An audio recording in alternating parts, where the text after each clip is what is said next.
இருக்கிறாரு, செயலுக்கு போயிருக்காரு. அவரை பத்தி யாருக்காவது தெரியுமா? அதை பத்தி இந்த நாட்டில் பெருமை உண்டா?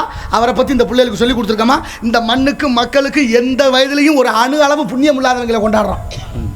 ஒன்றுக்கும் புண்ணியம் இல்லை. அவன் 100 தலைமுறைக்கு சொத்து சேர்த்து வச்சிருக்கவங்களை தான் கொண்டாடிட்டு இருக்கிறோம்.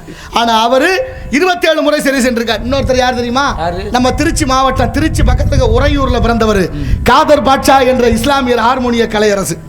ஹார்மோனிய கலையரசு காதர் பாட்சா மேல ஒரு குற்ற வழக்கு, தூக்கு தண்டனை, தூக்கு மேடை கூட்டியாந்தாச்சு.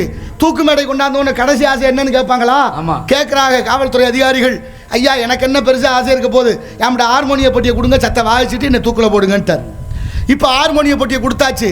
ஹார்மோனிய பட்டியை வச்சு தூக்கு மேடையில் வாசிக்கிறார். என்ன பாட்டு பாடினாரு? காதர் பாட்சா என்ற இஸ்லாமியர் முருகன் பாட்டு பாடுறாரு. வரலாறு சொல்லுது பாருங்க.